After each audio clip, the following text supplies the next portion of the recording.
Absolutely spectacular. What you are looking at are 400-meter or 1,312-foot high sustained lava fountains that Hawaii's Kilauea Volcano produced yesterday afternoon, specifically February 15th, 2026, for those who watch this video at a later date. In a time span of just under 10 hours, a sizable volume of molten rock erupted, totaling 11.4 million cubic meters, which further decreased the overall depth of the caldera floor. The eruptive rate peaked at around 3 p.m. local time, with a rate of approximately 780 cubic meters per second, which translates to, hypothetically, enough to fill an Olympic-size swimming pool every 3.2 seconds. With such a high volume of lava erupting, the eruption plume rose to an unusually high level of 35,000 feet.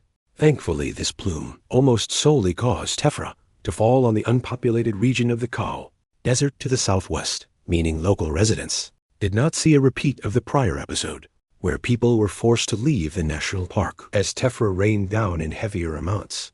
As yes, Kilauea has been undergoing a fairly predictable cycle of activity ever since December 23rd of 2024, which always ends in hours-long, sustained periods of high lava fountain.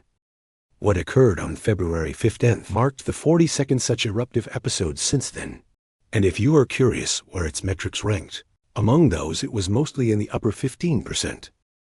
This activity was preceded by intermittent but repeated smaller lava overflows until at 1:50 p.m. sustained lava fountain began. As lava fountain heights grew higher and higher, it only took 22 minutes for the north vents fountains to reach a height of more than 300 feet. Yet as the south vents fountains continued to also grow, something interesting was observed.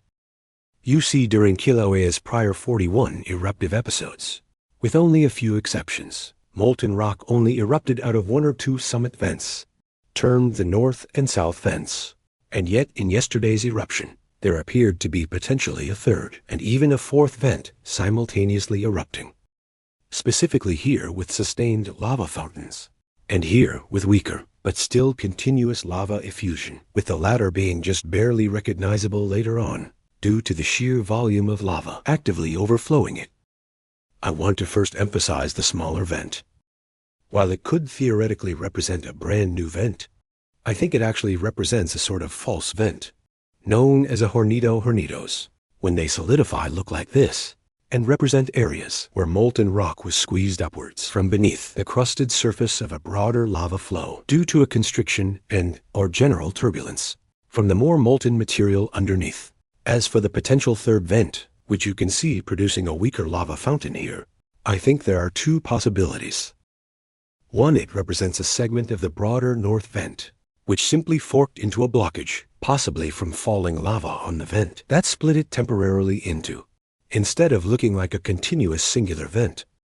Or two, it might represent the first reactivation of the so-called intermediate vent since episode 32, a full 5 months ago. Regardless, it only took 10 minutes for lava fountains to double in height, and then another 20 minutes to double from that. Subsequent value at 3 p.m.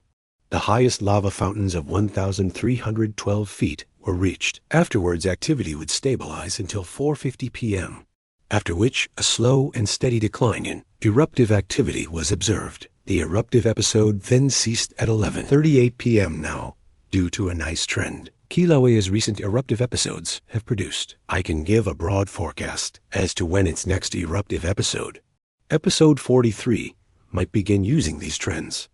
I suggest that episode 43 of Sustained Lava Fountain at Kilauea will begin sometime between February 27th, 2026 and March 13th, 2026, so stay tuned for more updates.